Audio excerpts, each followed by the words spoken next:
এই বাচ্চাটার বয়স কত? 3 বছর। এই বাচ্চাটা কি সুস্থ না অসুস্থ আমরা কি জানি? আজকে আমরা জানবো। এইটা মাপার জন্য আমাদের প্রয়োজন হবে একটা ফিতা।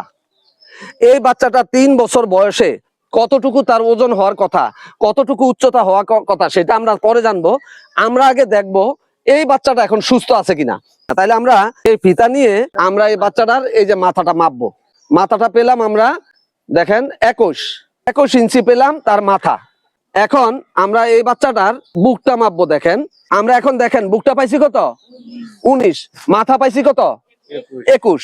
এইটাই হচ্ছে অপুষ্টির লক্ষণ। যখন 1 থেকে 3 বছরের বাচ্চার মাথার ব্যাসটা বেশি হয়, মাথাটা বড় হয়, বুকটা ছোট হয়, তাইলেই বুঝবেন এই বাচ্চাটা অসুস্থ। এই বাচ্চাটা হাড্ডিসার বাচ্চা আমরা কিভাবে দেখবো? এই যে দেখেন হাড্ডিসার বাচ্চার এই যে দেখেন এই যে তার এই যে দেখেন প্রত্যেকটা হাড় দেখা যায়, প্রত্যেকটা হাড়, বুকের হাড়গুলো ভাইসা উঠছে, বুকের হাড়গুলো ভাইসা উঠছে। এটাকেই বলা হয় হাড্ডিসার।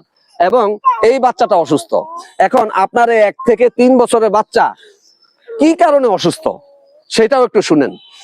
এই বাচ্চাটাকে 6 মাস থেকে 1 বছর পর্যন্ত যেই খাবারগুলো খাওয়ানোর কথা ছিল, যেগুলোর কথা বললাম, এগুলো সে খাইতে পারে নাই, তাকে খাওয়ানো হয় নাই। 2 নম্বরে 1 থেকে 2 বছর পর্যন্ত যা খাওয়ানোর কথা ছিল সেটাও তাকে খাওয়ানো হয় নাই। এবং তাকে যে একটা নির্দিষ্ট সময় পর পর কৃমির ওষুধ খাওয়ানোর কথা ছিল, কৃমির ওষুধও খাওয়ানো হয় নাই। এই কারণে এই বাচ্চাটা কি অসুস্থ।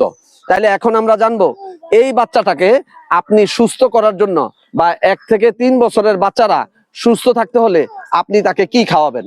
1 থেকে 3 বছরের বাচ্চাকে আপনি প্রতিদিন 75 গ্রাম ভাত খাওয়াবেন এবং 3 পদের ডাল একত্র করে খাওয়াবেন 90 গ্রাম, রুটি খাওয়াবেন 60 গ্রাম, শাকসবজি খাওয়াবেন 90 গ্রাম, মাছ মাংস খাওয়াবেন 30 গ্রাম, দুধ এবং দুধ জাতীয় খাদ্য কোনটা? মিষ্টি হইতে পারে, দই হতে পারে, পনির হতে পারে, মাখন হতে পারে। দুধ এবং দুধ জাতীয় খাদ্য খাওয়াবেন আপনি 250 মিলিলিটার। তার মানে 1 পা দুধ খাইতে হবে। 1 থেকে 3 বছরের বাচ্চা কতটুকু দুধ খাইতে হবে? 1 পা প্রতিদিন। তারপরে চিনি, প্রতিদিন 60 গ্রাম চিনি খাওয়াইতে হবে অথবা গুড়। এবং তাকে ফল খাওয়াইতে হবে প্রতিদিন 50 গ্রাম। ফল খাওয়াইতে হবে প্রতিদিন কত গ্রাম? 50 গ্রাম। তাইলেই 1 থেকে 3 বছর পর্যন্ত বাচ্চাটা সুস্থ থাকতে পারবে। আপনারা কি বুঝতে পারছেন?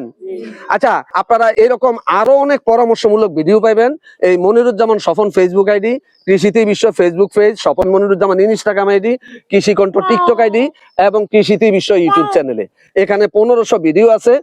এই ভিডিওগুলো দেখে আপনারা বসত বাড়িতে শাকসবজি করবেন এবং কিভাবে পুষ্টিকর রান্না করবেন, কিভাবে খাওয়াবেন, এই বিষয়গুলো আপনারা জানবেন।